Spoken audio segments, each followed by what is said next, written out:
The man known to history as King Edward III was born on the 13th of November 1312 at Windsor Castle in the English county of Berkshire.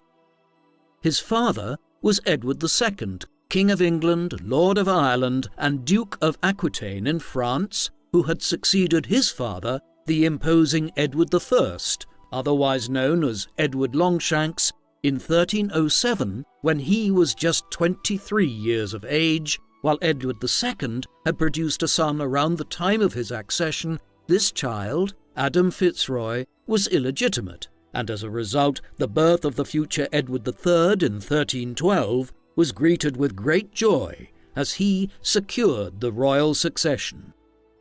Edward III's mother was Queen Isabella, the daughter of the King of France, Philip IV. Born in 1295, she grew up at the various French royal palaces around Paris, before being married to Edward II in January 1308, when she herself was just 12 years of age and only a few months into what would become Edward's highly tumultuous reign.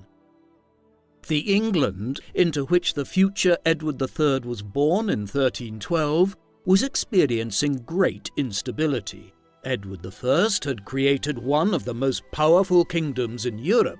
In his lengthy reign between 1272 and 1307, he completed the English conquest of Wales, intervened in Scotland, and extended English rule across the Irish Sea in Ireland.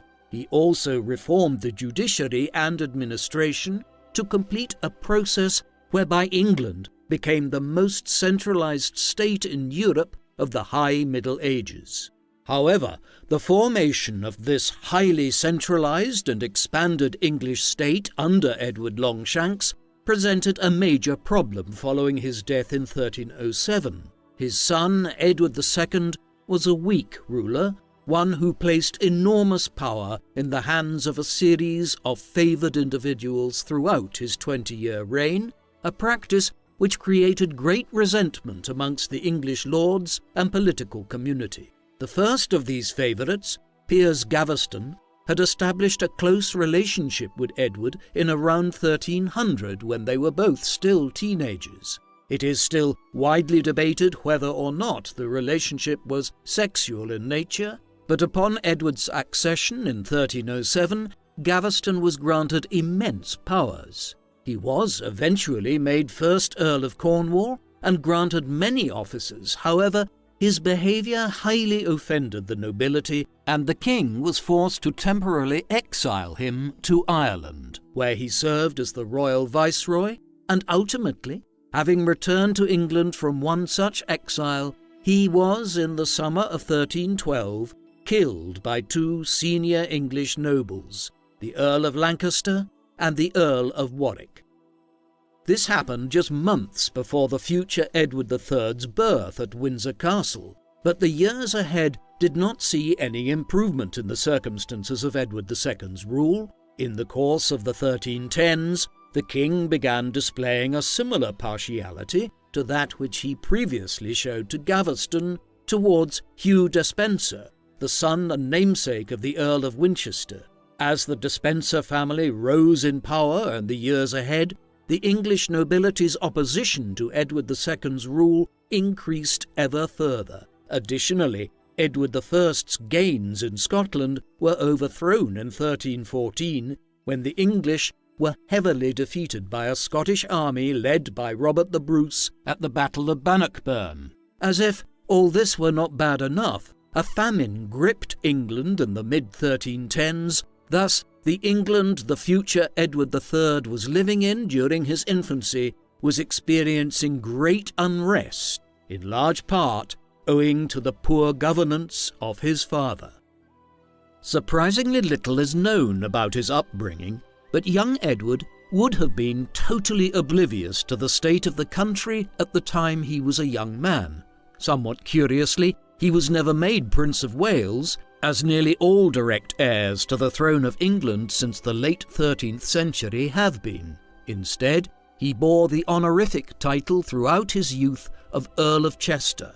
A separate household, independent from that of the king and queen, was established for Edward, and it was this which he was raised in. Edward was also joined by several siblings in his youth. His brother John was born in August 1316, followed by two sisters, Eleanor and Joan, in 1318 and 1321. Edward may have been partially educated by Richard Berry, a distinguished scholar of 14th century England, but in any event, his education and upbringing would have centred more on the outward physical world rather than the mental world of books. He learned to read and write English and French, but he was only ever possessed of a rudimentary ability to write Latin. He may also have learned some Flemish and German, but if the evidence of Edward's later life is anything to go by, his primary concerns in his youth would have been horsemanship and skill in arms. This, after all, was the high Middle Ages, when a king's ability to lead his people in war was of more consequence than his knowledge of the minutiae of government administration. As he neared his 10th year, the political situation in England reached breaking point. In 1321, a civil war broke out in England, triggered in large part by the king's ongoing support and lavish favour bestowed on the Despencer family and their allies. This revolt was led by Thomas, Earl of Lancaster, a first cousin of the king's, and one of those who had brought down Piers Gaveston in 1312. Although the king successfully snuffed out this rebellion the following year in 1322 and Lancaster was executed that March, the tensions did not end there. Hugh Despencer was now ascendant within England, but he increasingly had a new enemy in the Queen herself. Isabella had always resented her husband's favourites, but she had not clashed with Gaveston, but with Despencer. In the 1320s it was different. The Queen could not see eye to eye with her husband's favourite, and as the months went by, this increasingly drove her against her husband, and soon a showdown would occur. Ultimately, it was events in France which brought the political instability which had characterised Edward II's entire reign to a conclusion. The kings of England had held possessions in France since the time of the Norman conquest of England in 1066. England's conqueror at that time was William, Duke of Normandy, ruler of a large stretch of northern France. The 2 centuries that followed saw this continental empire increase to include further regions in the southwest of the country, including the Duchy of Aquitaine, and then decline, such that Normandy and other lands were lost. By the early 14th century, the kings of England held only the Duchy of Aquitaine in France. This was a personal possession of the English Plantagenet monarchs rather than a constituent part of the English kingdom. Moreover, because the duchy was a constituent part of the French kingdom, Edward II theoretically owed fealty to the King of France, and until his death in 1314, this was Isabella's father, Philip IV. But thereafter, a series of brief reigns followed, finally stabilising in January 1322 with the accession of Charles IV, Isabella's brother. It was this familial tie between the new French king and the English queen which provided the first stirrings of Edward II's downfall in the mid-1320s. Shortly after Charles's accession in France, in 1323, a dispute arose in Aquitaine, which saw an official of the French king hanged by the seneschal of the duchy, Edward II's senior representative there. In response, Charles IV invaded the duchy, an action which now led to Hugh Despencer to have Isabella arrested in England as a French alien in the country. Back in France, Charles IV responded to news of his sister's imprisonment in her adopted home by sending an emissary to Edward II in England, recommending that Isabella should be sent to France as his ambassador to undertake peace negotiations. It was an unorthodox arrangement, but one which the English king consented to. Isabella left for France in March 1325. This was the beginning of the end for Edward II. In France, Isabella came into the orbit of Roger Mortimer, an exiled English lord around whom a faction of Englishmen opposed to Edward II and the Despensers had coalesced in France. The Queen and Mortimer would soon enter into a relationship. More significantly, in September 1325, the young Edward, Earl of Chester, the future King Edward III, was dispatched to France. Why Edward sent his 12-year-old son to continental Europe is still something of a mystery. The most likely explanation is that he was unwilling to travel to France himself and appear before Charles IV as part of the peace negotiations, during the course of which he would have been required to pay homage to Charles, a fellow king, but one who Edward was technically a subject of as Duke of Aquitaine. Accordingly, Edward seems to have hit on the idea of transferring the Duchy of Aquitaine to his 12-year-old son, as a way of avoiding acknowledging his subordinate position to the French king. Whatever the reasons, it was a dreadful strategic error.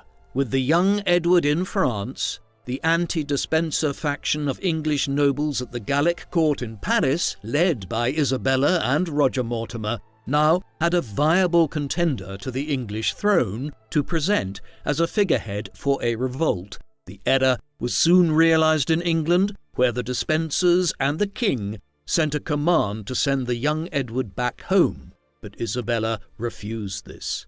Thus, by the end of 1325, many of the necessary conditions were in place for Isabella and Mortimer to attempt to overthrow Edward II's regime and the Despensers in England, but Isabella's brother was reluctant to help. For all that Charles IV had been willing to help Isabella during her predicament in England, he drew the line at sponsoring an invasion of England.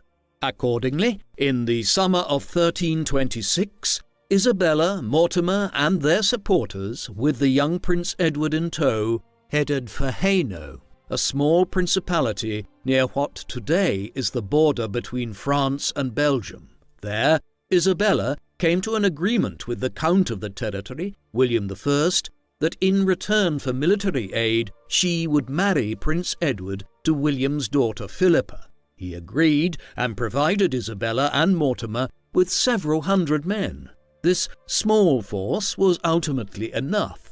In late September 1326, Isabella, Mortimer, and about 700 men landed in Suffolk. In the weeks that followed, support for Edward II simply evaporated throughout England. Years of resentments at his reckless rule and the undue favour he had shown the Despensers suddenly burst forth. Most critically, the City of London declared for Isabella and Prince Edward. In mid-November, the king was apprehended in South Wales and placed under arrest at Kenilworth Castle, while the senior members of the Despenser family were captured and quickly put to death. Thereafter, the end of Edward II's reign was concluded with a relative degree of peaceful action. On the 13th of January 1327, Parliament resolved that Edward II had to be deposed in favour of his son and namesake. The resolution was put to the king at Kenilworth, and in tears he agreed to abdicate on the 20th of January. Prince Edward was accordingly proclaimed as Edward III, King of England, Lord of Ireland and Duke of Aquitaine, in London on the 25th of January. A week later, he was formally crowned at Westminster Abbey. All of these actions were undertaken in the name of young Prince Edward, who had just turned 14 in November 1326. There is no doubting that Edward was little more than a pawn at this stage, and that power in England now rested in the hands of his mother Isabella, her lover Roger Mortimer, and their followers. It had been agreed by Parliament in January that the young king would rule in conjunction with a council consisting of 4 bishops, 4 earls, and 6 barons of the realm. But this arrangement was quickly sidelined by Isabella and Mortimer. The pair would effectively rule England for the 3.5 years that followed. A number of problems confronted the realm during these early days of Edward III's reign. The most pressing was the status of the former king, Edward's father. In the late spring of 1327, he was moved to Berkeley Castle in Gloucestershire. However, a more lasting solution needed to be found. Isabella and Mortimer's regime was quickly creating unrest, particularly owing to dissatisfaction at the power Mortimer now exercised, and this unrest was coalescing in some circles around the idea of freeing the former king and reinstating him on the throne. A final resolution to the matter was reached on the 21st of September 1327, when the man who had ruled England for 2 decades as Edward II was discreetly murdered on Isabella and Mortimer's orders at Berkeley Castle. An arguably even greater problem confronted the new regime to the north. Seeing the instability which the overthrow of Edward II had created as an opportunity, the Scots, led by Robert the Bruce, had begun a series of raids into northern England and the Crown's possessions in Ireland. Thus, in the summer of 1327, the young King Edward III undertook his first military campaign into the north. This has become known as the Weardale Campaign, after the River Wear, where so much of it occurred and played out in July and August 1327. During the course of it, James, Lord Douglas, in association with the Earls of Mar and Moray, led a contingent of perhaps as many as 10,000 Scots south into northern England. Meanwhile, Isabella and Mortimer, as the newly ascendant power in England, saw the possibility of a successful campaign against the old enemy of Scotland as a good means of legitimising their new hold on power in young Edward's name. Thus, in mid-July 1327, they headed north from York with their own forces to engage Douglas and the Scots.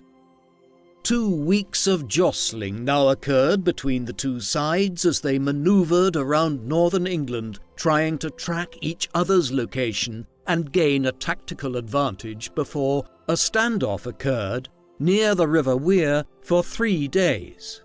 Finally, on the night of the 3rd of August and into the early hours of the 4th, the Scottish attacked the English camp, penetrating to the very centre of the English royal encampment. In this moment, young Edward came exceptionally close to being captured by Douglas's troops, but although the ropes of the tent itself were cut, the young monarch remained unharmed and uncaptured. This was the peak of the Weardale campaign. The Scottish attack was pushed back at its most dangerous, and although several further days of toing and froing ensued, ultimately the Weardale campaign was inconclusive, and early in 1328 the regime was forced to stabilise the northern border by agreeing to the Treaty of Northampton, whereby Edward renounced the English crown's claim to the throne of Scotland and acknowledged Robert the Bruce as King of Scotland. However, the campaign and the nearness of his capture had sparked in Edward a desire to master the art of war. Never again would he find himself so defenceless in the face of an enemy on the field of battle.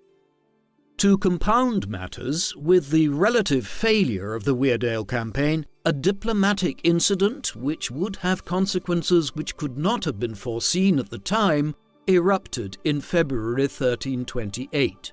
On the first day of that month, the French king, Charles IV, Isabella's brother, died. He had only daughters as his issue, and since it had been decided that a woman would not succeed him, this brought the direct line of the Capetian kings of France to an end, having ruled the country since the late 10th century.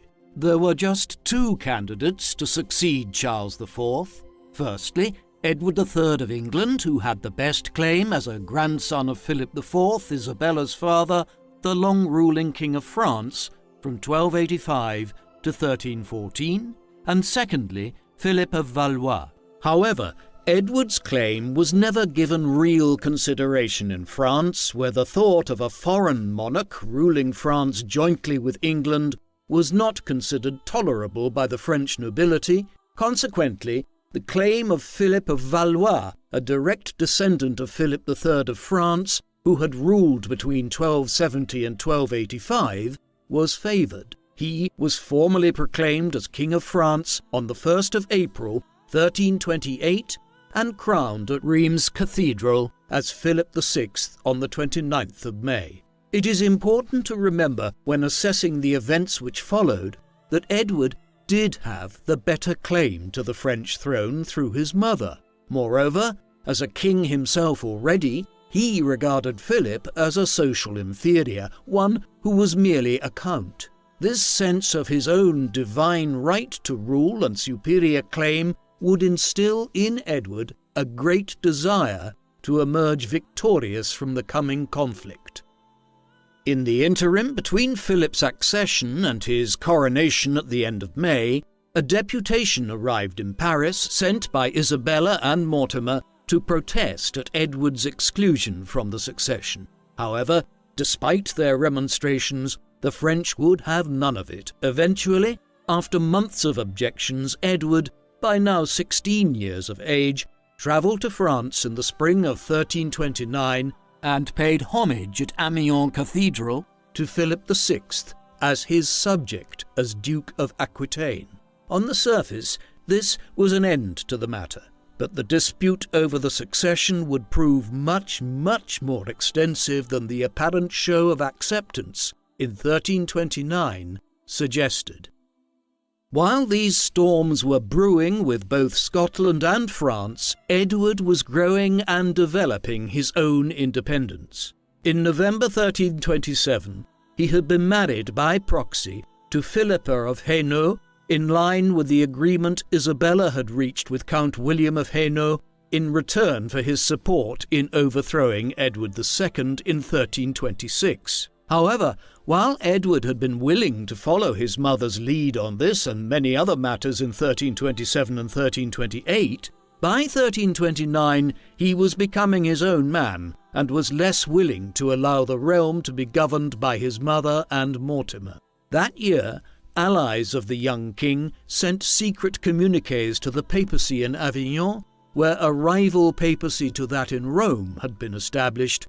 These messages alerted the Avignon papacy that the king was not able to rule in his own right. Matters came to a head in 1330. Enemies of Mortimer's had begun to spread rumours by now that Edward II was still alive, and a plot was discovered to launch a rising in the old king's name, led by his half-brother, the Earl of Kent.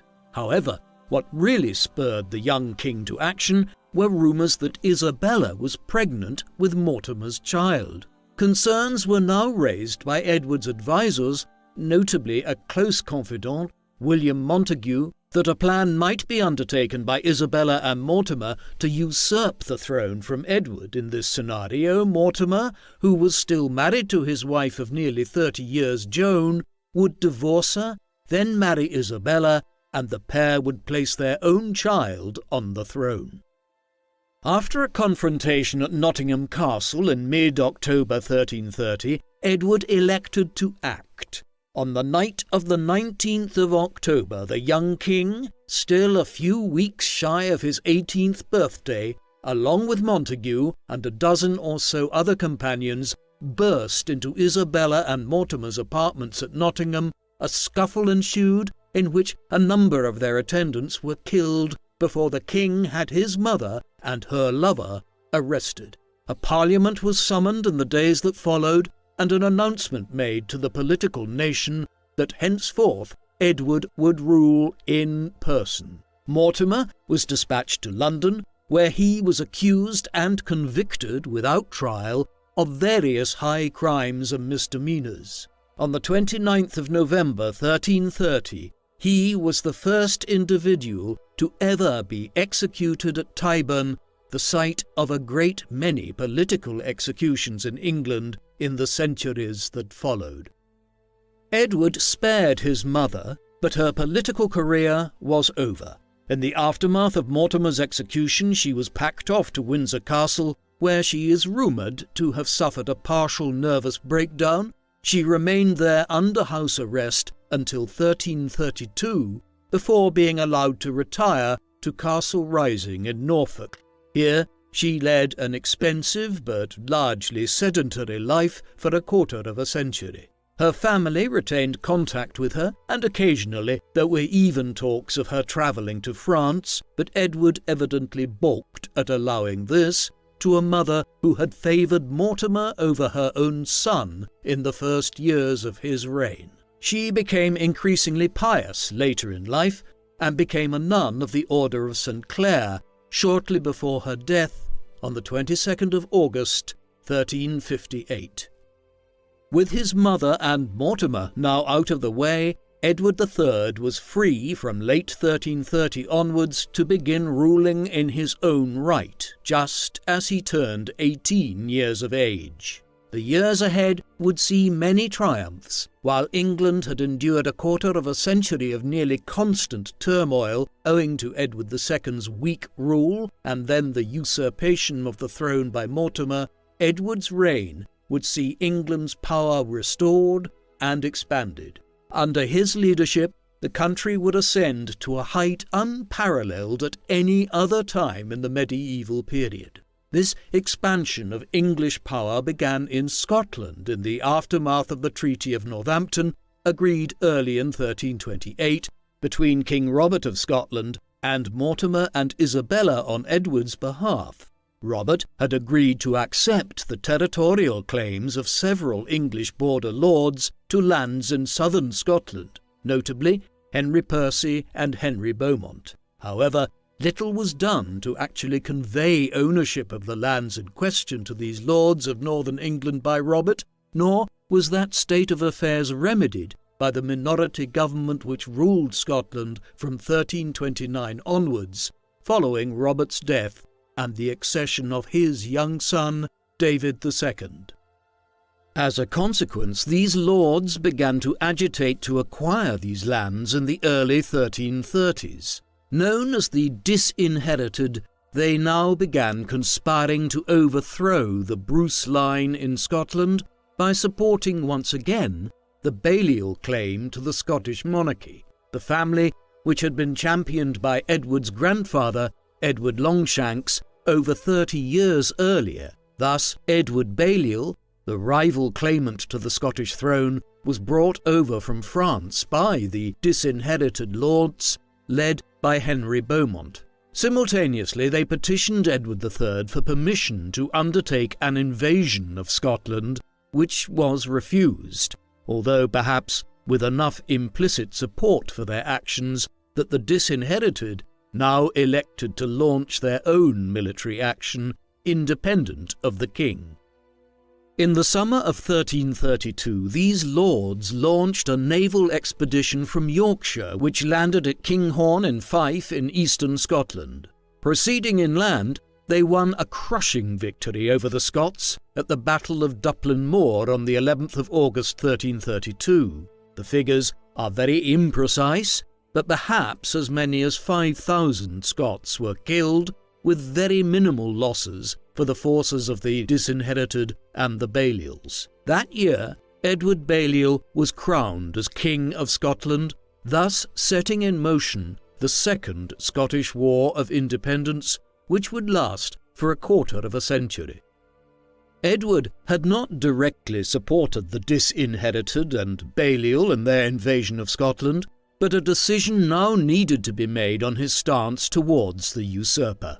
At a parliament in England which convened at Westminster in September 1332, it was quickly suggested to Edward that the Treaty of Northampton, agreed in 1328, should be scrapped and Balliol's claim to the throne of Scotland acknowledged. In order to gain Edward's support, Balliol even let it be known that he was willing to concede that Scotland would be a fief or vassal state of the English crown and would pay homage to Edward III. These offers aside, Edward was reluctant to commit himself to a potentially lengthy war in Scotland, but his hands were forced early in 1333 when Balliol was pushed into northern England, having suffered a military reverse at the Battle of Annan in December 1332. This set of circumstances now required Edward to throw his full support behind Balliol. The English Parliament and the government, including the officers of the Exchequer and the courts, were moved to York, where they would remain for the next several years as the young king sought to reimpose English control over Scotland, which his grandfather had been able to establish many years earlier, but which had evaporated under Edward II's ineffectual rule. It is an indication of the single-mindedness and clarity of purpose with which Edward III pursued his goals throughout his reign that he simply relocated the organs of English government to the north of the country, once he committed himself to the war in Scotland. The first action to be taken was to try to seize the border town of Berwick, which was a part of Scotland at the time. A siege was initiated by Balliol, with Edward's support in March of 1333.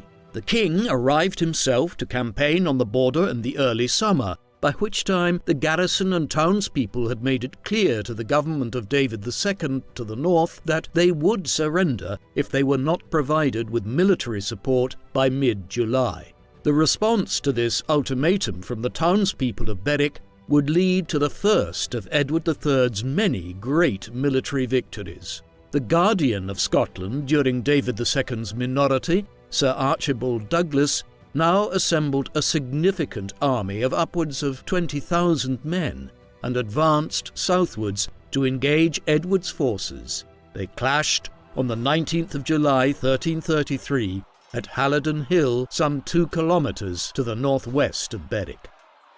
Edward III started the Battle of Halidon Hill heavily outnumbered. The English army consisted of less than 10,000 men, while Douglas led approximately twice this amount to Berwick.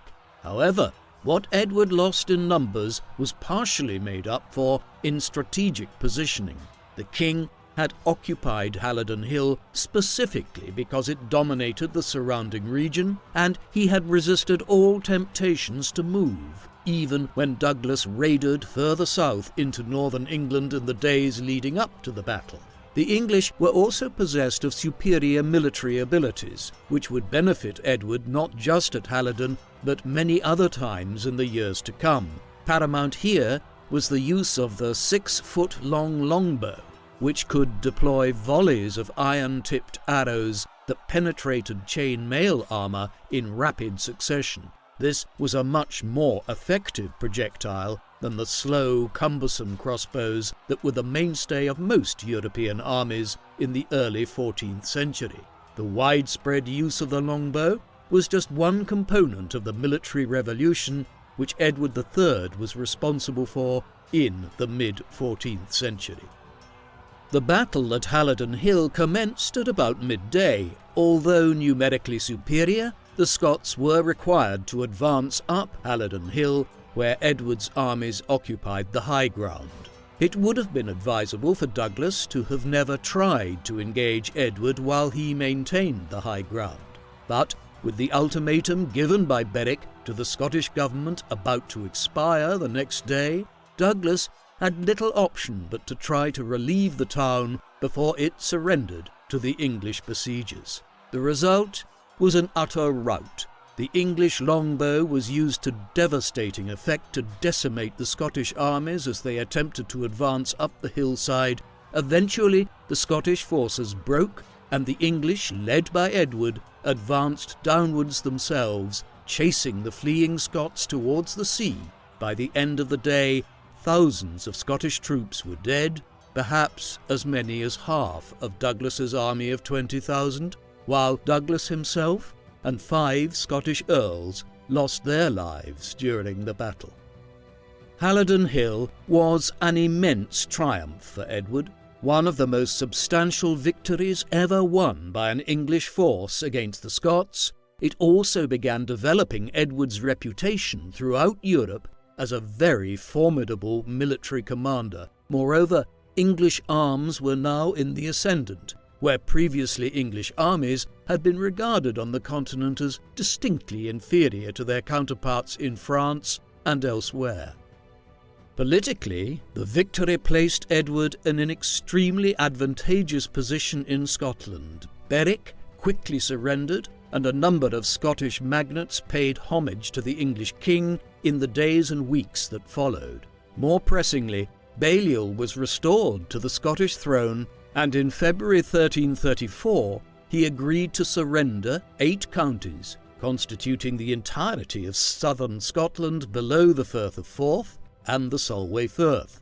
Then, in June 1334, Balliol paid homage to Edward as his liege lord at Newcastle. David II and his followers fled to France, completing a whirlwind campaign in which Scotland had been almost entirely brought under English control in 18 months. Thus, by mid-1334, the northern frontier seemed to have been secured in a way which it had not been since the days of Edward Longshanks, but where Edward III succeeded, his erstwhile ally Edward Balliol seemed to constantly be found wanting.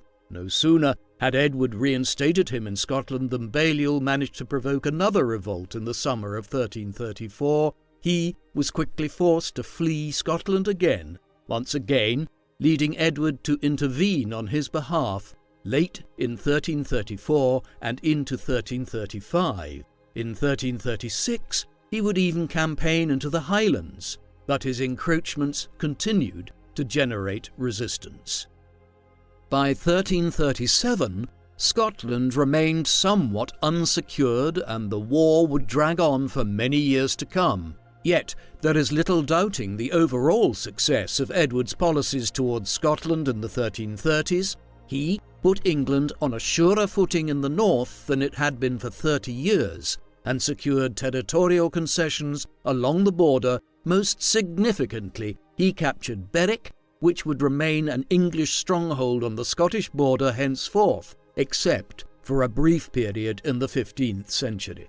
Moreover, Edward might well have gone on to establish an even greater control over Scotland, had it not been for other affairs in 1337. The distraction would come from France, and the fallout would have consequences for both England and France, which would reverberate for over 100 years.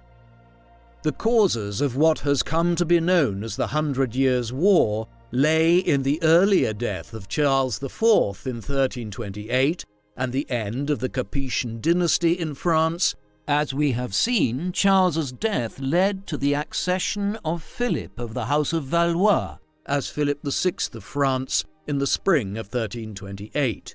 In reality, Edward had a better claim to the throne of France, but the French nobility had quickly elected to support Philip's accession, being unwilling to have an English foreigner rule them.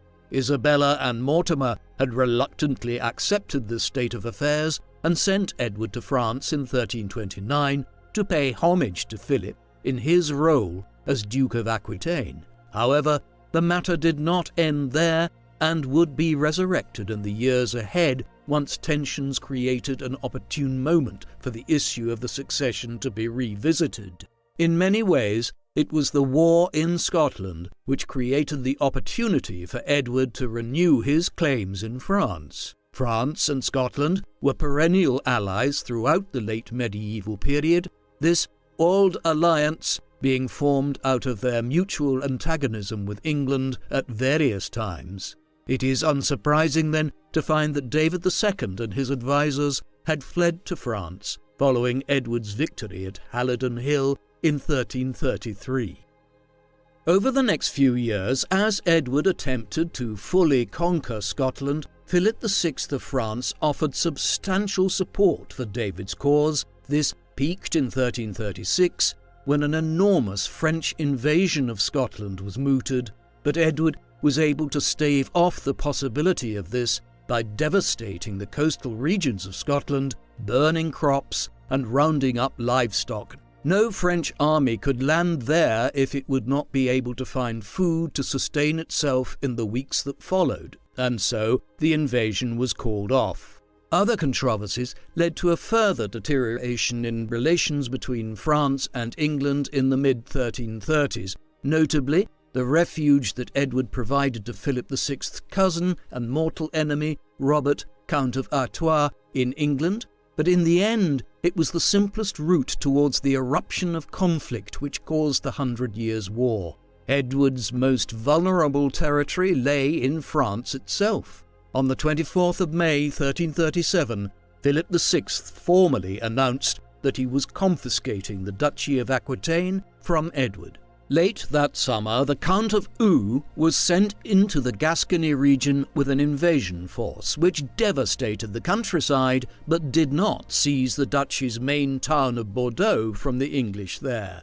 This invasion constituted the first military action of a war that would last for over 100 years. Once the war was entered into in 1337, Edward and England were immediately faced with a tactical problem. Aquitaine was located in the southwest of France and was relatively difficult to supply from England. As a result, Edward's strategy from the very inception of the war was to strike back at the French by attacking Philip VI's possessions directly across the English Channel in northern France, and to use territorial gains here as a means of pressuring the French monarch into ceasing his attacks on Aquitaine. Yet there were problems with his methods too. As he had done in Scotland recently, Edward would try to attempt to burn and pillage the countryside of France as a means of forcing the French to the negotiating table and gaining a strategic advantage. But his approach may have been more counterproductive than anything else. This type of scorched earth policy could often have the direct opposite result, instead instilling a hatred of Edward and his armies amongst the common people of the regions they were brutalizing. As such, it did not serve to win over these areas, but actually made them more solidly loyal to the French in the long run. Even this strategy, though, had its drawbacks, principally in terms of the logistics of transporting an army to northern France.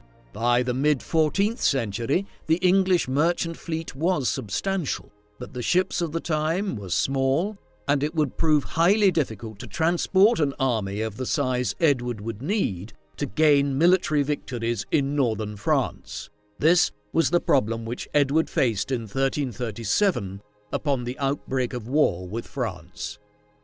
The solution which presented itself mirrored a strategy which Edward's grandfather, Edward I, had employed in the 1290s.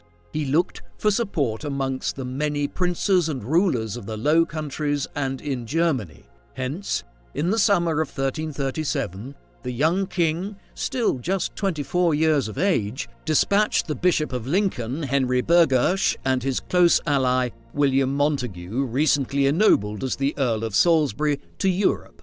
Alliances were quickly negotiated in the weeks that followed, with Hainaut, Guelders, and Brabant in the Low Countries, and most significantly with Louis, Duke of Bavaria, the current Holy Roman Emperor. Overall, Burghersh and Montague were able to acquire commitments from these rulers to provide approximately 7,000 troops to aid Edward in France, as well as shipping and other logistical support to bring the 10,000 men which Edward intended to bring across to France himself, meaning that a force of nearly 20,000 men would be brought into the field in northern France. Yet these alliances came at a cost.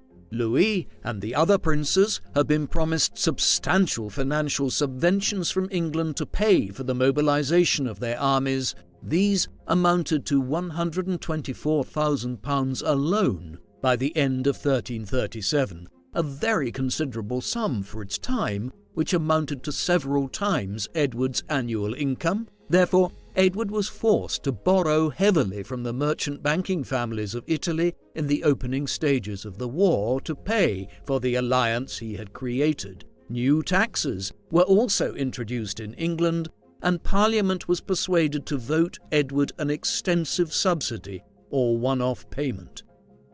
This latter development was significant. though some accounts tend to view the manner in which kings such as Edward III and earlier his grandfather Edward I had recourse to Parliament for subsidies and financing as a self-indulgent use of the Parliament, such recourse was actually crucial to the development of the English parliamentary system. It was always understood in late medieval and early modern times that parliaments were called when the king or queen of the day needed funding from the political nation, and the political nation in return could express its grievances and requests to the monarch. Edward's use of Parliament in this way actually facilitated the gradual development of the mother Parliament in the 14th century. Eventually, Edward set sail with his armies from England on the 16th of July 1338 and passed Antwerp in the days that followed with nearly 5,000 men.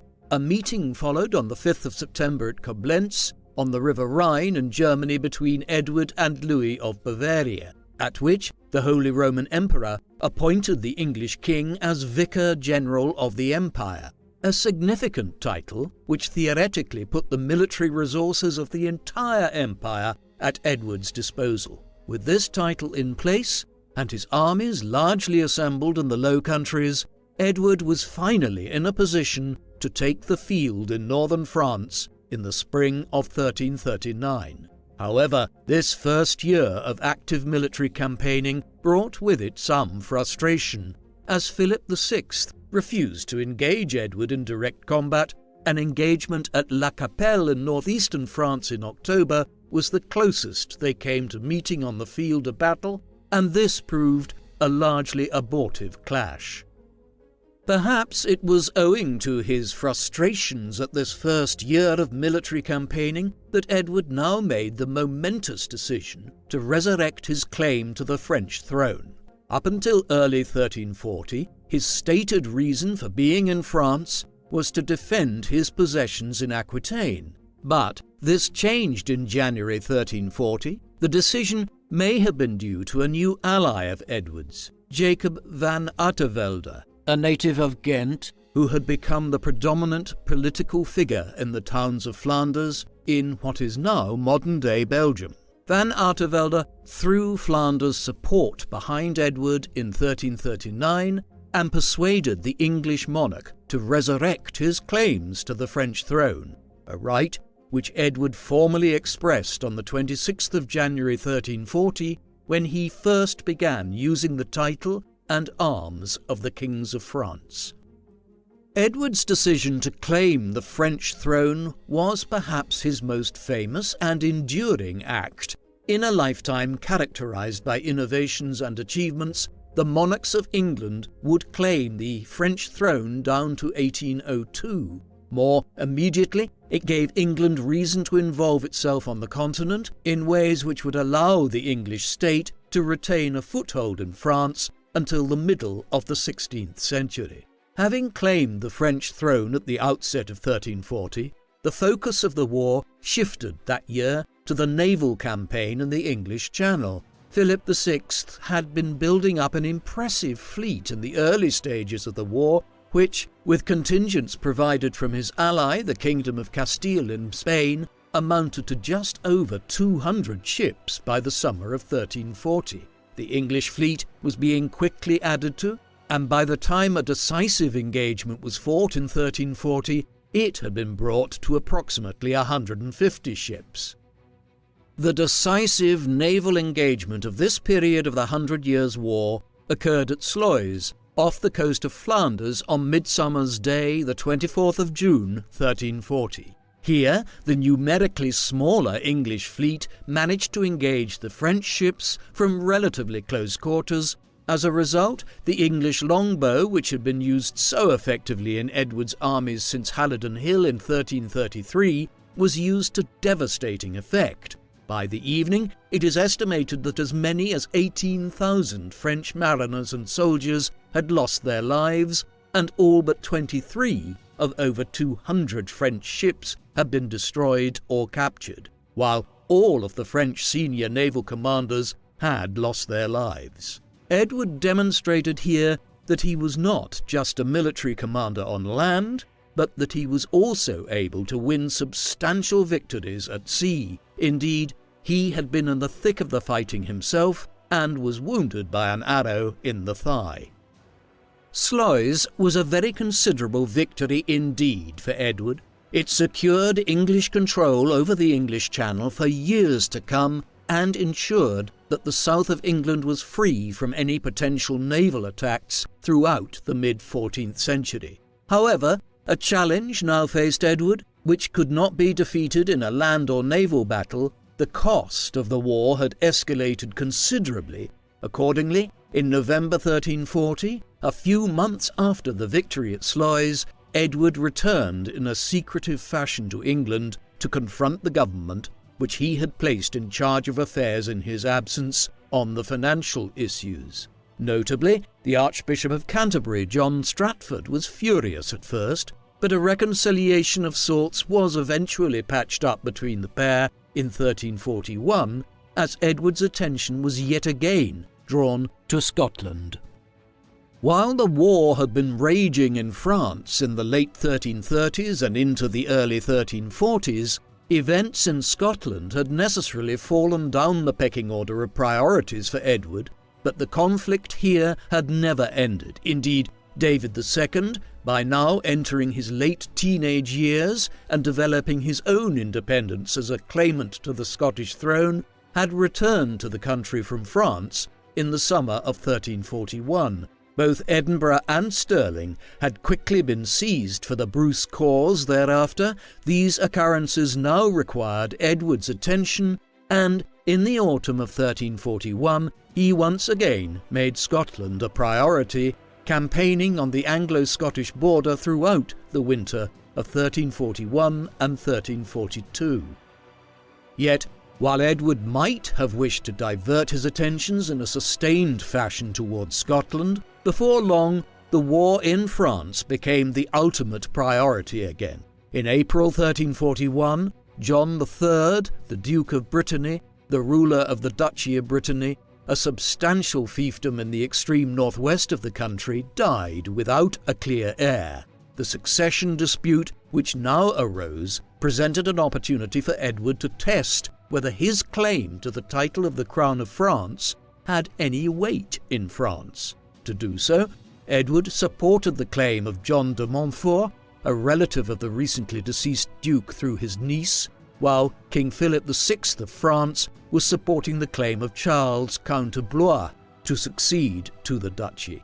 Thus began what is known as the War of the Breton Succession, a major component part of the wider 100 Years' War, and one which would drag on in its own right for the ensuing quarter of a century. In the immediate sense, the war in Brittany offered Edward a good opportunity to continue to challenge Philip's authority in France, one which he exploited expertly in the years ahead. The War of the Breton Succession continued apace into the mid-1340s, and it was this localized conflict which was the pretext for Edward to begin preparing a major new invasion force in England in 1345. It would be the following year before it finally left for France, but when it did, the campaign of 1346 would produce some of the most significant engagements of the entire 100 Years' War, and some of Edward's most famous military victories. The exact goals and purpose of the 1346 expedition to France were kept largely secret while it was being prepared in England early in the year, and indeed it is still not clear if there was a specific strategy in mind from the beginning, or if the approach was eventually decided upon and developed in response to events in France.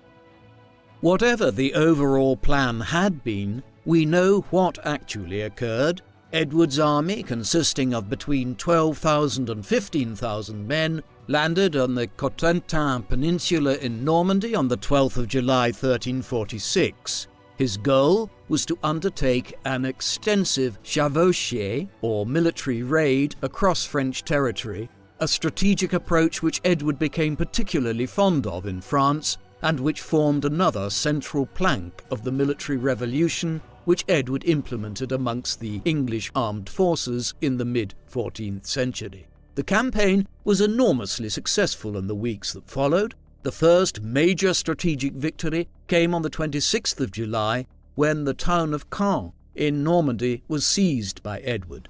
A sack of the city lasted 5 days thereafter, before Edward's forces headed west, the route to Paris now lying open.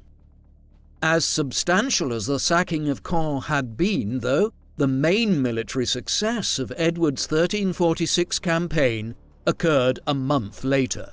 As the English king advanced on Paris, Philip VI was furiously gathering his forces to protect the French capital, and, by mid-August, the French monarch had gathered together an army consisting of well in excess of 20,000 men, which heavily outnumbered Edward's forces, which numbered approximately 12,000 men by the late summer. Meanwhile, Edward had skirted Paris and turned north towards Flanders, where he hoped to combine with some of his erstwhile allies from the Low Countries. Thus, when the two monarchs finally clashed on the 26th of August 1346, it was far to the north of Paris, near Calais, just outside the town of Crecy en Poitiers. The Battle of Crecy on the 26th of August 1346 would prove to be one of the most consequential engagements of the entire 100 Years' War. When word reached Edward that Philip's army was nearby, he had his own forces occupy the high ground on the right bank of the River May as it flowed past the village of Crecy. The use of the high ground had served Edward well at Halidon Hill, and it would do the same here. The English forces were formed into 3 units, one of dismounted close combat fighters led by Edward himself, and these were flanked on either side by 2 divisions of longbowmen. The French attack came late in the afternoon and would prove disastrous. The favoured French projectile weapon of the crossbow proved completely inferior to the English longbow, and a division of French crossbowmen quickly broke under sustained English longbow fire. Philip then attempted to send his cavalry directly up the hill towards the English centre, but, like the Scottish at Halidon Hill, the French cavalry was completely overpowered by sustained longbow fire from the English as they attempted to surmount the high ground.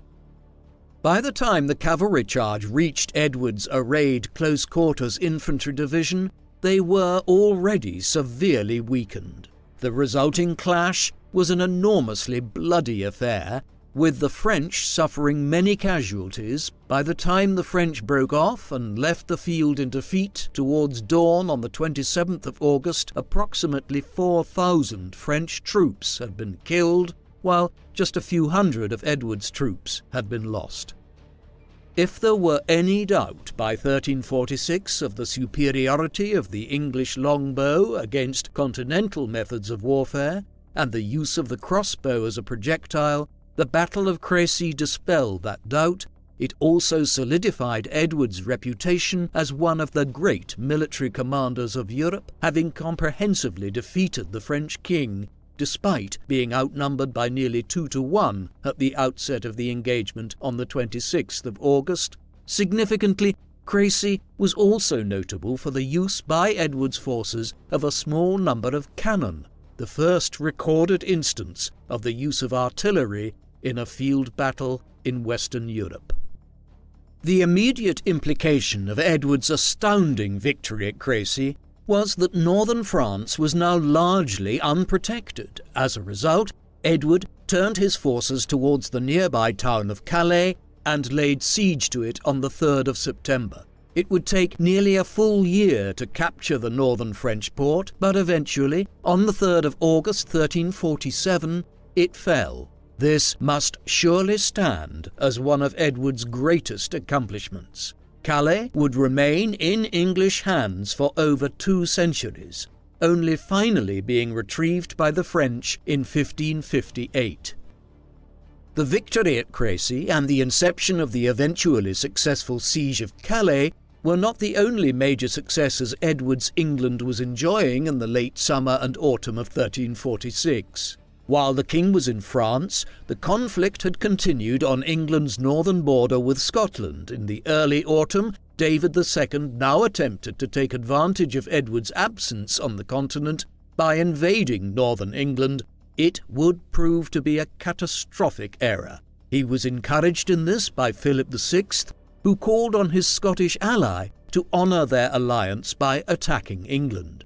On the 17th of October 1346, David II's forces, numbering approximately 12,000 men, clashed with an English force of just slightly over half the number David brought into the field at Neville's Cross near Durham. The English forces, led by Lord Ralph Neville, comprehensively routed the numerically superior Scots.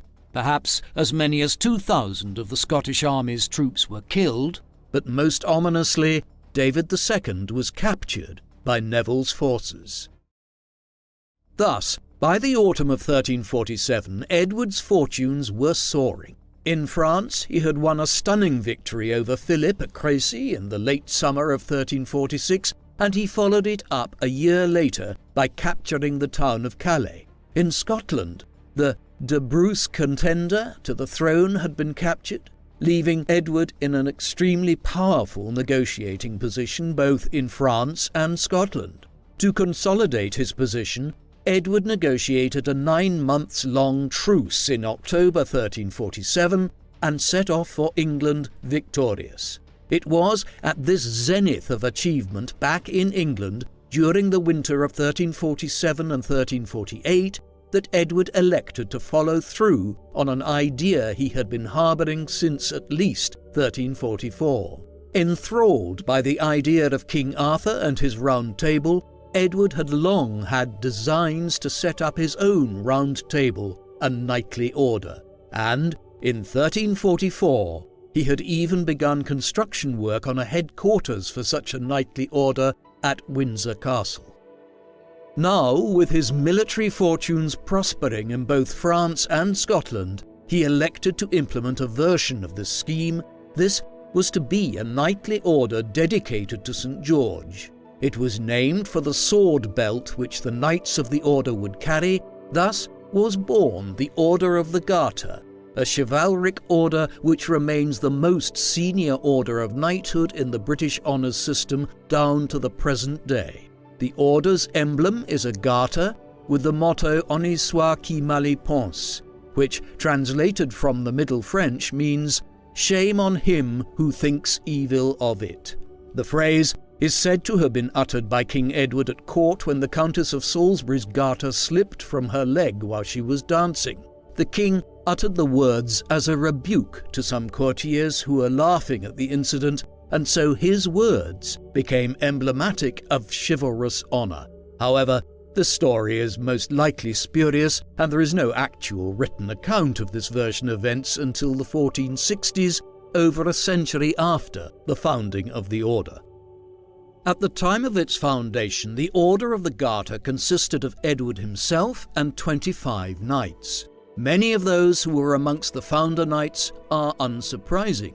For instance, Edward's eldest son and namesake, Edward, known as the Black Prince, was one of the first knights, as was Henry, Earl of Lancaster, and several of the most senior nobles of the realm and supporters of Edward's cause, such as Thomas de Beauchamp, 11th Earl of Warwick, Jean de Grailly, Ralph Stafford, 1st Earl of Stafford, William Montague, 2nd Earl of Salisbury, John de Lisle, 2nd Baron Lisle, Bartholomew Burghersh, 2nd Baron Burghersh, John de Beauchamp, 1st Baron Beauchamp, John de Mohun, 2nd Baron Mohun, Thomas Holland, 1st Earl of Kent, and John Grey, 1st Baron Grey. But there were one or two surprising figures among the first Knights of the Garter. In particular, the inclusion of Roger Mortimer, 2nd Earl of March, seems a curious pick. This was the grandson of none other than the attempted usurper of Edward's royal authority in the late 1320s,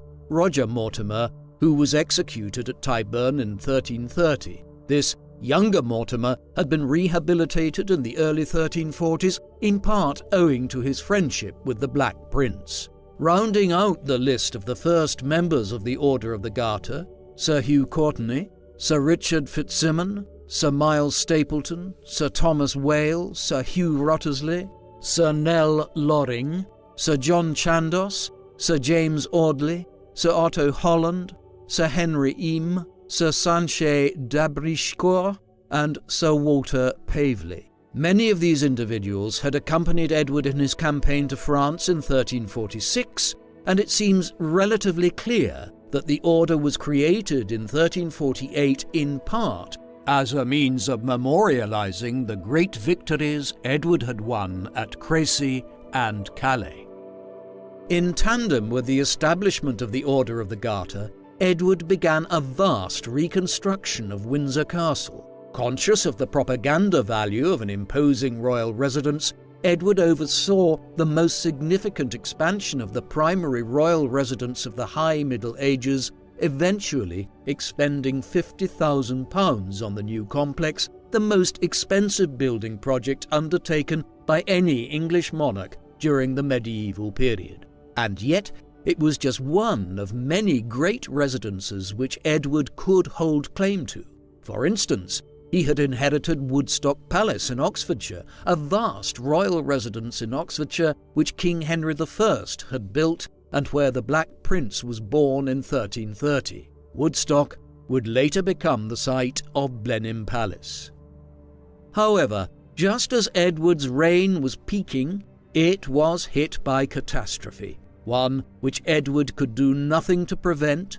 The bubonic plague, or what is more commonly referred to as the Black Death, in its 14th century iteration, arrived in Europe in 1347, having been carried to the continent from the Black Sea region, where it was hosted in the fleas which lived on black rats. These were transported to Western Europe in 1347 on board the ships of some Genoese merchants who had trading concessions in the ports of the Crimea on the northern shores of the Black Sea. Bubonic plague causes a dreadful illness and death. During the first week of infection, the infected individual develops flu-like symptoms, including a fever, headache, and vomiting. Then, the individual's lymph nodes begin swelling to form what were known in the 14th century as buboes, generally on the neck, armpits, and groin, or where one had been bitten by the fleas which carried the plague. These buboes would eventually break open and gangrene would develop in the extremities of the body, such as the fingers, toes, and the tip of the nose. Death, when it occurred, however, would be due to organ failure, as the disease ravaged the body internally. Estimates of both the population of Europe at the time and the mortality rate of the plague are notoriously imprecise, but it is generally understood that between 1347 and 1351, the Black Death killed as many as 30 million people in Europe, approximately 1/3 of the population of the continent. The plague arrived in England in the late summer of 1348, and the first recorded cases in London occurred in October. Edward was wholly aware of how fatal it could prove, as his 14-year-old daughter, Joan, had succumbed to the disease in Bordeaux in France right around the time that the disease first appeared in England in the summer of 1348. As a consequence, like many other English monarchs after him, Edward left London and spent much of the months that followed in less densely populated areas where this catastrophic plague was circulating less aggressively. This was effectively a form of medieval quarantine. The Black Death caused enormous difficulties in England, not just in terms of the sheer scale of the mortality and suffering inflicted by it, but also in terms of the social and economic disruption the pandemic unleashed. A parliament which had been planned for 1349 was abandoned, and the courts were adjourned for months. Meanwhile, mass graves were dug to bury the dead, and the country began implementing quarantine and sanitation measures, as best it could for a medieval state. Though such measures seem relatively simple by contemporary standards, recent events of the 21st century have highlighted how critical simply quarantining and removing of the still diseased bodies of the dead are to solving any pandemic, and Edward's government was efficient in doing so after the initial onslaught of 1348. The most pressing issue in the aftermath of the first calamitous wave of the disease was the issue of labour shortages. With the population of the continent drastically reduced, a lack of manpower would bedevil the European economy for decades to come. However, this crisis was offset in England through one of Edward's most subtle but significant achievements. In the summer of 1349, a preliminary ordinance regulating labour was issued by the king, and this was followed up on in 1351 with the Statute of Labourers. Through this, the labour market was regulated by fixing wages at their pre-plague level, ensuring that the English economy could continue to function even with a drastic labour shortage in the 1350s. Although it may lack the fanfare of Edward's military victories, the passage of the Statute of Labourers was a highly significant aspect of the reign of Edward III. It stabilised the English labour market in the period of chaos which ensued from the Black Death, and through it, England was the only country in Europe which was able to implement effective labour controls in the 1350s. There is some debate as to efficacy, though, and historians have also pointed to the fact that the statute did create social tensions and unrest as well amongst workers who felt they were being shortchanged in a labour market which was advantageous to them in the aftermath of the plague. Moreover, enforcement of the Statute of Labourers on the local level in England was largely entrusted into the hands of the Justices of the Peace, judicial officers who enforced the laws on the county level. These officers already existed prior to the emergency created by the Black Death, but the 1350s saw them gain greater authority and significance as local officers of the Crown. Hence, Edward not only oversaw the stabilisation of the labour market in the aftermath of the Black Death through the Statute of Labourers, but the method by which this was done saw the office of the Justice of the Peace begin to emerge in its modern form. The Justices of the Peace would occupy an important position in English local government for centuries to come, and the office was exported to many other countries between the 16th and 19th centuries. Further domestic reforms were implemented by Edward in the 1350s to better respond to the crisis brought on by the Black Death. The most noteworthy was surely a considerable reform of the English coinage, which was initiated in 1351.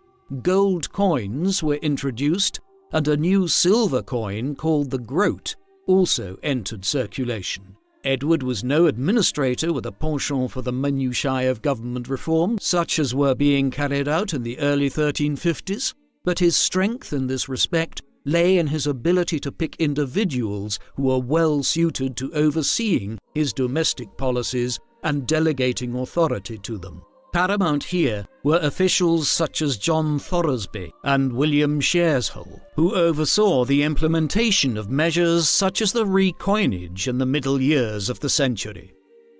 The reform of England's finances was especially necessary to maintain the perennial war effort. The wars with France and Scotland had not gone away, but the continent-wide emergency created by the Black Death ensured that the truce which Edward had negotiated with Philip VI late in 1347 was largely maintained through the late 1340s. The death of the French king, Edward's long-standing rival, on the 22nd of August 1350, encouraged Edward to begin aggressively pursuing his claims in France again against Jean II, Philip's son. However, a renewed French alliance with the Kingdom of Castile and Spain, and the presence of a Castilian fleet in the English Channel in the early 1350s, limited Edward's ability to carry out any further invasion of France at this time. In the meantime, the Succession War continued in Brittany as a proxy for the 100 Years' War. As a result of this latter delay and the fallout across Western Europe from the Black Death, no new major campaign would take place in France until the mid-1350s. When it eventually came in 1355, Edward planned a two-pronged invasion, one directly across the English Channel to northern France, beginning in Normandy, with a subsidiary campaign being undertaken to the southwest in Gascony. The latter campaign through Gascony would feature one of Edward's sons in a prominent fashion for the first time. Edward and Queen Philippa had at least 12 children, born at regular intervals between 1330 and the mid-1350s. 9 of these lived beyond infancy, a high ratio for the late medieval period. Of these 9, 5 were sons and 4 were daughters. Edward's heir was his son and namesake Edward, born in 1330 and known as the Black Prince. He would play a significant role in the war in France from the late 1350s onwards, having previously commanded a detachment at Crecy when he was just 16 years of age, and having also been a founding member of the Order of the Garter 2 years later. Indeed, it was the Black Prince who commanded the campaign in Aquitaine in 1355. Of his other issue, Edward's third oldest surviving son, John of Gaunt, so named after the town of Ghent, where he was born in 1340, just 3 months before the Battle of Sluys, was also destined to play a significant role in the 100 Years' War, as well as in England's domestic politics in the last 15 or so years of Edward III's life. The dual expeditions of 1355 did not arrive in France until late in the year. The king himself led this expedition in person across the Channel to Calais in the very later autumn, but news then arrived in France that the Scots had yet again taken advantage of the English engagements on the continent to invade northern England. Accordingly, Edward quickly made his way back across the English Channel, and in January 1356 he led his last military campaign into Scotland, reasserting English control over the border region.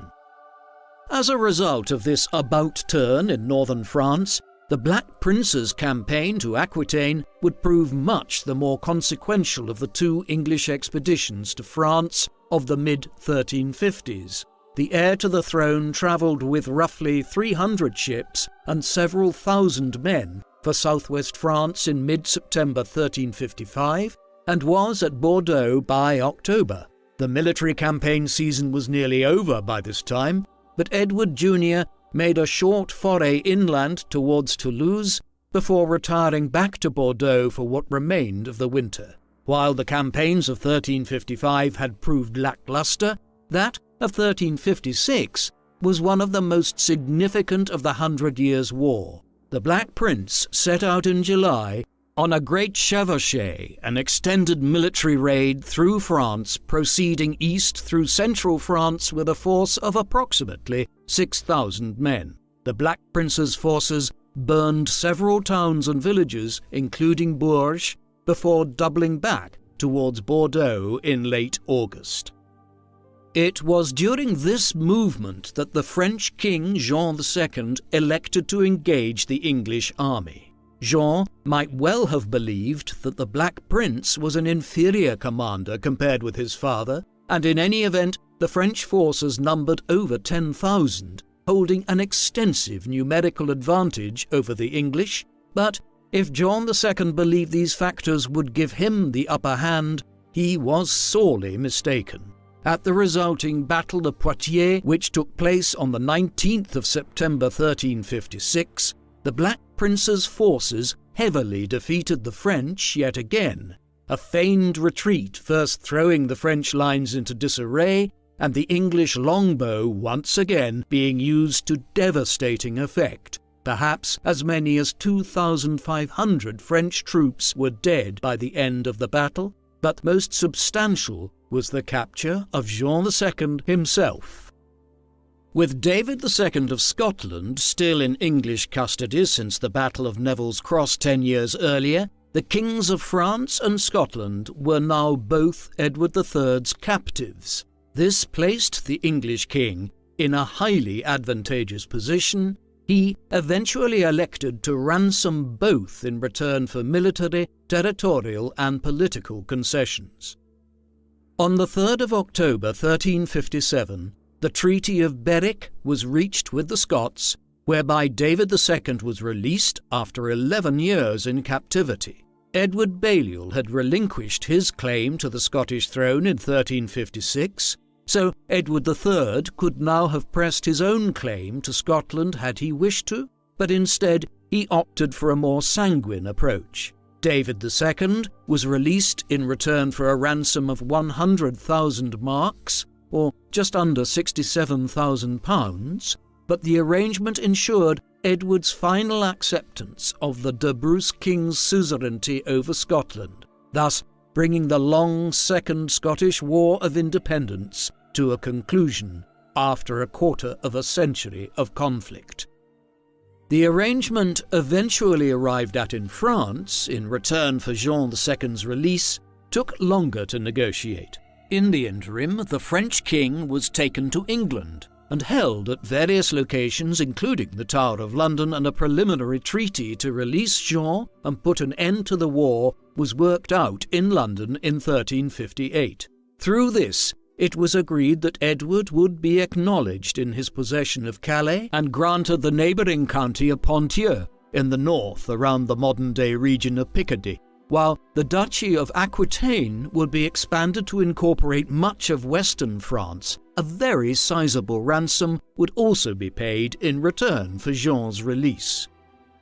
Yet this draft agreement could not be finalised, and as a result, in 1359, Edward began preparing a new military expedition against France and expanded his demands to include former English possessions in Normandy, as well as control over Maine and Anjou, and suzerainty over the Duchy of Brittany. In return, Edward promised to renounce all of his claims on the throne of France, but the territorial concessions the English king was now seeking would have involved England taking direct possession of almost half of France and virtually the entirety of the north and west of the country. The French could not seriously consider acquiescing to this latest negotiating position, even with their king in English custody. As a consequence, active military campaigning recommenced in the autumn of 1359, when an army of over 10,000 men, commanded by Edward himself, departed across the Channel for Calais. A long and destructive march through eastern and central France followed in the ensuing months, with Edward threatening, though not taking, both Rheims and Paris, although he was unable to win a strategic victory which would have improved his bargaining power at renewed peace negotiations. By the late 1350s, the French were wary of meeting Edward and his English forces head-on, having suffered multiple defeats against English armies which they heavily outnumbered over the past 15 or so years. In the midst of this stalemate, negotiations recommenced in the early summer of 1360. The resulting peace, or Treaty of Bretigny, so named after the town near Chartres where it was negotiated, was eventually ratified by Edward on the 24th of October 1360. Under its terms, Jean II was to be released in return for an enormous ransom of £500,000. Edward was to renounce his claims on the French throne, and in return he would receive the territorial concessions which Jean had agreed to in London in 1358, being Calais, the county of Poitiers, and an enlarged Duchy of Aquitaine. Ultimately, some of the terms of the Treaty of Bretigny would never be ratified. Specifically, Edward was reluctant to relinquish all his claims on the crown of France, and Jean II was reticent about removing all claims he had to suzerainty over the Duchy of Aquitaine. Yet, The treaty was agreed to and would hold for nearly a whole decade. The treaty is typically seen as marking the conclusion of the first phase of the 100 Years' War. If one were to try to evaluate it in these terms, it would have to be concluded that the treaty signified a major victory for England in that same conflict and marked arguably the peak of Edward's reign. England's territorial possessions in France were greater as a result of the Treaty of Bretigny than they would be at any other point during the 100 Years' War. Clearly, then, the Peace of 1360 was a major victory for Edward and ensured that during the 1360s the English king could rest easy, knowing he was at the height of his powers in France and the Scottish border had been firmly secured with the arrangement reached with David II in 1357. By comparison with the 3 decades which had preceded it, the 1360s were a comparatively tranquil period of Edward's reign. The Peace of Bretigny would last for nearly the whole of the 1360s, and as a consequence, England enjoyed the first period of sustained peace of Edward III's long reign. Given the entirely advantageous footing the country was on by the time the first stage of the 100 Years' War ended in 1360, this was hardly an undesirable situation. On the domestic front, there were a number of important developments during these years. For example, in 1362, with the assent of Parliament, Edward set about reforming the wool staple, the mechanism whereby wool was exported out of England. The goal now was to set up a new staple at Calais for the export of wool to the continent through a single continental port.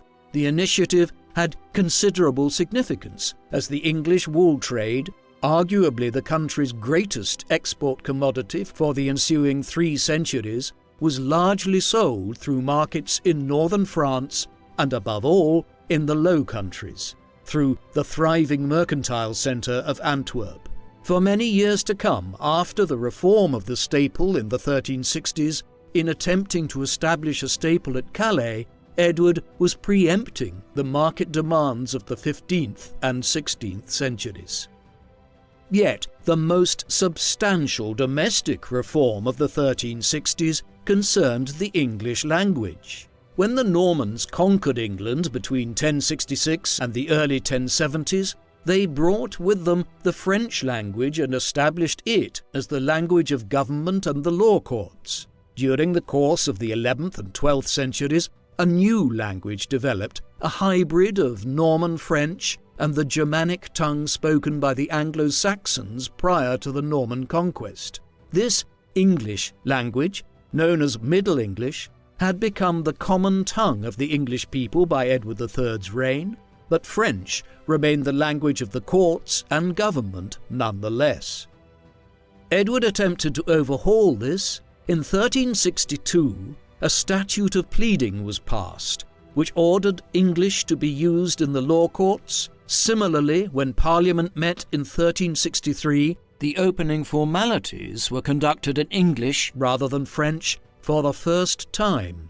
Consequently, the 1360s saw a number of important advances in the formal adoption of English as the language of government and the courts in England. Elsewhere, the 1360s were also an important period in the governance of the Lordship of Ireland.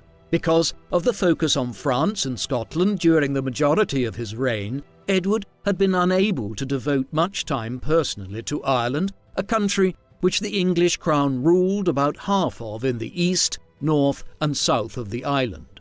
A number of Irish lordships ruled the western half of the country and continued to challenge the English rule there. Accordingly, in the early 1360s, Edward entrusted the governance of Ireland to his second eldest surviving son, Lionel of Clarence.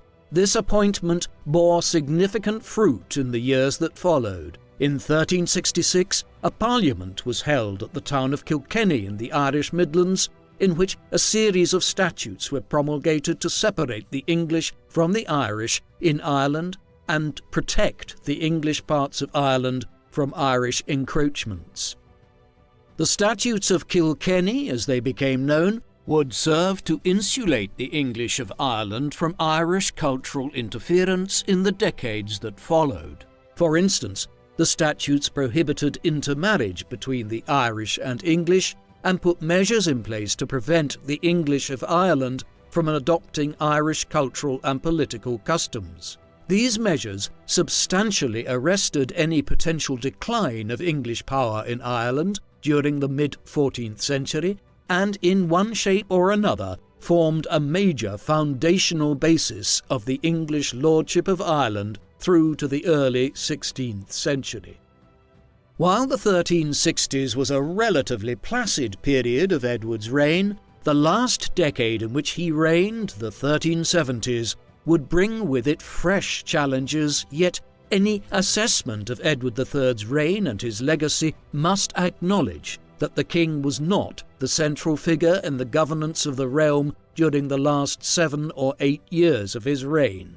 We first find references to Edward's health failing in 1369, when he was 57 years of age. He would live on for another 8 years, but there are clear indications that the king was suffering an increasing number of afflictions, both physical and mental, as the 1370s wore on.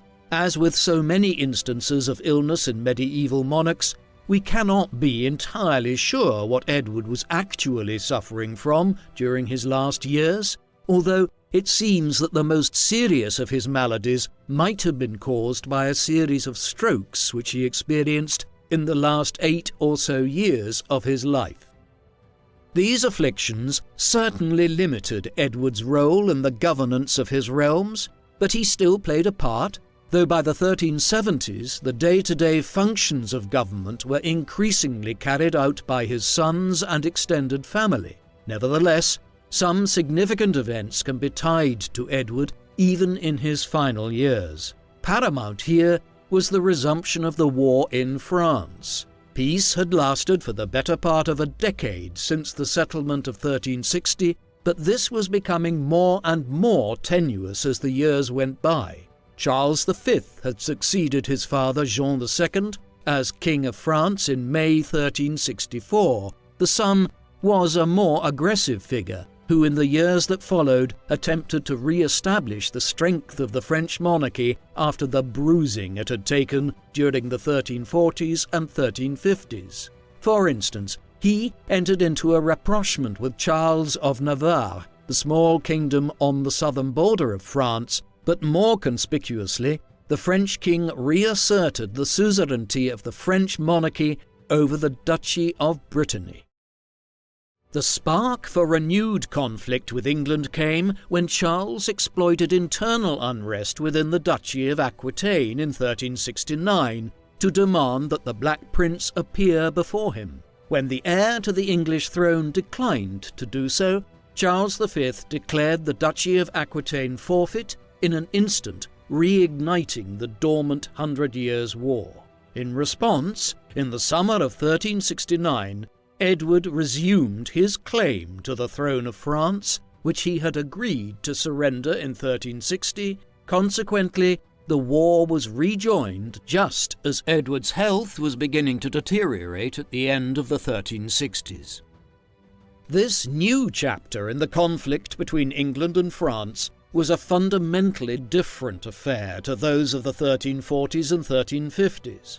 For one thing, Edward would not lead an invasion of France himself, and the execution of the military campaigns was to be largely carried out by Edward's sons, the Black Prince and John of Gaunt. Notably, in this regard, Edward had intended to lead an expedition to France himself when the conflict first broke out in 1369, but he had to abandon his plans for this, and it was eventually John who commanded this army when it crossed the Channel. Moreover, in this new phase of the war, the conflict between England and France became increasingly mixed up, with a series of civil wars and interstate conflicts in Spain involving the two major powers there, the kingdoms of Castile and Aragon.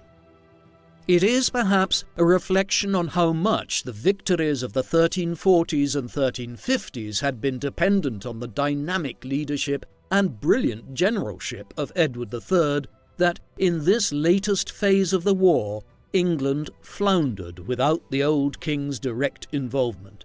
Much of the Duchy of Aquitaine was overrun in the early 1370s, in part because the Castilians, with whom the French had allied, managed to defeat the English at sea off La Rochelle in southwestern France in June 1372.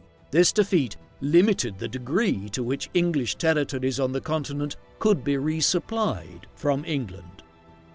A major campaign was undertaken in 1373 in an attempt to overturn the defeats which English arms had suffered between 1369 and 1372. This great chevauchée, or raid, was led by John of Gaunt and proceeded from Calais south through eastern France and then west to Bordeaux. Although it left much destruction in its wake, it was a strategic failure and failed in its main goal of reimposing English authority in Brittany. As a result, by the mid-1370s, without Edward's leadership to draw upon, the English position in France was much depleted and was largely confined to Calais in the north and the coastal regions of Gascony, including the town of Bordeaux. It was with the English fortunes at this low ebb that Pope Gregory XI offered to broker a peace between the belligerents in 1374. The resulting treaty, known as the Treaty of Bruges, was agreed on the 27th of June 1375. It allowed England time to regroup, but was unpopular at home in large part because the peace had seen the English position in the north of France weakened. Yet it would not last long. The issue of the sovereignty of the Duchy of Aquitaine was not resolved by this latest treaty, and in the months ahead this became a cause for fresh unrest. The English wanted Aquitaine to be freed entirely from French sovereignty, a move which would ensure that the kings of England would never have to pay homage to the monarchs of France again. While Charles V was somewhat understandably reluctant to effectively abandon any claim he had on the duchy, war would quickly resume again around this issue and several others in 1377. But when it did, it would be the task of the government of Edward's successor to oversee it. While the last years of Edward's reign saw some reverses in France, on the home front a number of domestic crises were navigated with admirable skill. These largely concerned the issue of financing a fresh period of war on the continent, and in 1371 and again in 1373, parliaments were called in order to obtain a loan and subsidy from the lords and gentry of England. In both instances, Edward had to make several concessions to the political nation in order to attain the requisite financing, notably by replacing a number of his senior ministers who were churchmen with lay officials. Yet resentment was building about the kingdom's finances throughout the decade, which came to a head in 1376 in a parliament convened just 1 year before Edward's death, known to history as the Good Parliament.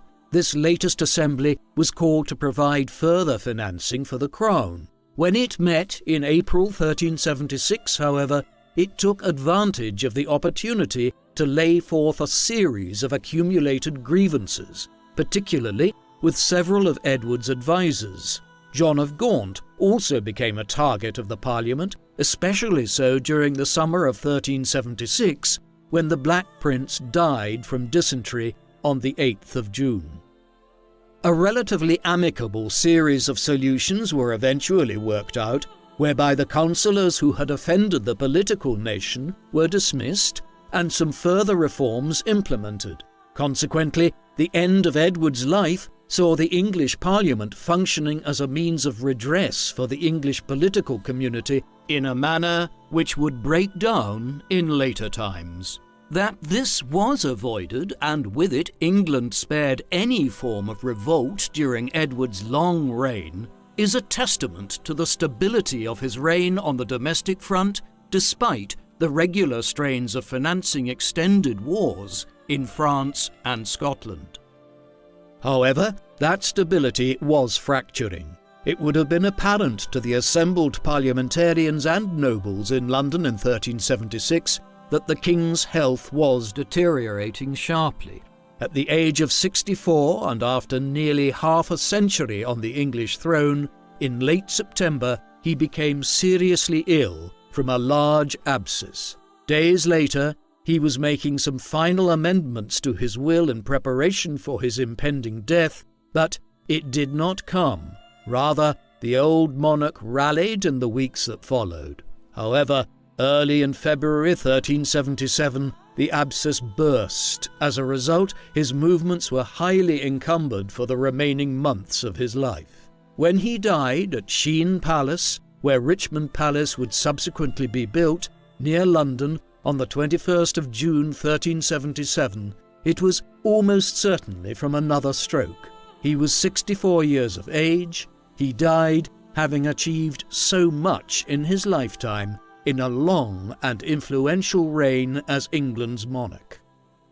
The most significant chronicler of Edward's reign and the first half of the 100 Years' War, Jean Froissart, wrote stirringly of Edward's death and funeral in his chronicles, an event Froissart lived through himself. On the 21st of June 1377, the gallant and noble King Edward III departed this life, to the deep distress of the whole realm of England, for he had been a good king for them. His like had not been seen since the days of King Arthur, who once had also been King of England, which in his time was called Great Britain. King Edward was embalmed and placed with great pomp and reverence on a bier borne by 24 knights, dressed in black, his 3 sons and the Duke of Brittany and the Earl of March walking behind him, and carried thus at a slow march through the city of London, the face uncovered, to witness and hear the grief of the people. Their sobs and screams and lamentations on that day would have rendered anyone's heart. It was a fitting last journey for one of England's greatest kings. Edward was succeeded by his grandson Richard, the son of the Black Prince, just 10 years old at the time of his accession. Richard II would rule until he was usurped by his cousin Henry Bolingbroke. In 1399, Richard's reign would be characterized by military reverses and mass social unrest within England, the most significant being the Peasants' Revolt of 1381. His reliance, like his great-grandfather Edward II, on a cohort of favourites, aroused widespread discontent throughout the Plantagenet realms and foreshadowed the Wars of the Roses of the 15th century. Consequently, Edward III's reign appears all the more remarkable in retrospect for having been an oasis of stability in the midst of the chaos that otherwise characterized England's politics throughout the 14th and 15th centuries. There is little doubting that Edward was one of England's most substantial and successful monarchs ever. In the 19th century, a generation of historians began to vilify the king and questioned whether his reign could be considered a success. However, this view is problematic, as the writers of the Victorian era attempted to impose their own value systems on the appraisal of Edward instead of assessing the king on his own terms as a late medieval monarch. For a king who was born and lived in warfare, the moral concerns of later generations would have made little sense. Indeed, imposing moral judgments on the actions of people who lived hundreds of years ago is always problematic. More recently, historians such as Ian Mortimer and William Ormrod have successfully restored Edward III's reputation. While there is no denying that Edward's last years saw some setbacks, particularly in France, he was at this time very ill, and power had largely devolved to his sons. When we disregard this latter period, there is no doubting the success of Edward's reign. Under his rule, England reached the peak of its power during the medieval period. At points between the 1330s and 1360s, Edward was not just the ruler of England, Wales, and much of Ireland, but was able to impose his authority fairly thoroughly on Scotland and large sections of northern and western France. Some of the territorial gains were either permanent, as in the case of Berwick on the Anglo-Scottish border, or long-lasting, as in the case of the town of Calais in northern France. The 100 Years' War, which he initiated, was a key component in the eventual formation of England and France into modern nation-states, owing to the manner in which it drew on their administrative and financial resources and fostered a fledgling sense of patriotism through national endeavour. Indeed, when Edward sent requests for men and money around his dominions to fund his campaigns in France, he was effectively commanding his local officials to come up with better ways of taxing the country and exploiting its resources. This is the very basis of the modern nation-state, one which is expertly placed to exploit the resources available to it to the maximum extent possible in the name of government. Much of this territorial expansion was achieved on the back of both Edward's outstanding abilities as a general and the military revolution which he oversaw during his rule. The English longbow made England the military superpower of its day. At Halidon Hill, Crecy, Neville's Cross, Poitiers, and several other battles, English armies consistently managed to defeat French and Scottish armies, which were substantially numerically superior to those commanded by Edward and his nobles. Moreover, an English army was quite possibly the first to utilize field cannon in all of Europe at Crecy in 1346. Nor was Edward's military prowess confined to land.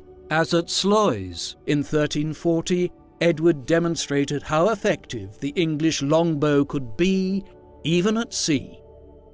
Given all this, there is little doubting that Edward III should be viewed as one of the great commanders of English and British military history, a figure who stands alongside John Churchill, 1st Duke of Marlborough, whose command of England's forces during the War of the Spanish Succession in the early 18th century catapulted England to the rank of major powers in Europe, or perhaps even Arthur Wellesley, 1st Duke of Wellington, whose successful prosecution of the Peninsular War in Portugal and Spain, which took place between 1807 and 1814, became the bane of Napoleon's dominance of Europe, while Wellington was also central to Bonaparte's final defeat at Waterloo in 1815. Certainly, Edward III's legacy as a military commander probably surpasses his grandfather Edward I, while he may not have been able to convert his military victories as successfully into political victories. There is little doubting Edward III was a more skilled commander on the field of battle. Edward's legacy should not just be measured through assessing his prowess on the battlefield. In the late 1340s, he established the Order of the Garter, England's highest chivalric order to this day, and in doing so contributed to England being considered the most chivalrous kingdom in Western Europe at the height of the Middle Ages. As a further statement to the world of his rule, he also re-edified and expanded Windsor Castle as a symbol of English royal power. Another lasting achievement was seen in the late 1340s and early 1350s, when Edward successfully steered England through the crisis wrought by the arrival of the bubonic plague in Europe. The Black Death was the greatest crisis faced by Europe during the late Middle Ages. Perhaps as much as a third of England's population died within the space of half a decade, but rather than succumbing psychologically to the onslaught of illness and death which ravaged England in the late 1340s, Edward guided the country through this period by stabilizing the economy through the passage of the Statute of Labourers. Moreover, in strengthening the office of the Justice of the Peace, In order to effectively implement the statute on the local level in England, Edward's government made a lasting contribution to English local administration, one which was subsequently exported to Ireland, North America, India, and Australia in later centuries. Yet, in many other ways, Edward's reign and its success was about long-term nation-building. Parliament became more important during his reign, and he began to use many of the emblems which came to symbolize England itself, notably carrying the Cross of St. George into battle. But perhaps Edward's greatest legacy was in the reorientation of the courts and government to favour Middle English as the language of government and officialdom in England. As a result, in the centuries that followed, when England and then Britain began settling colonies elsewhere all over the world, it was English which was spread globally as the language of England and Britain. There is no doubting the importance of Edward III to all these key developments of the 14th century, making him perhaps England's greatest king. What do you think of King Edward III? Was he England's greatest ever king, and if so, is he unjustly forgotten about today? Please let us know in the comments section. And in the meantime, thank you very much for watching.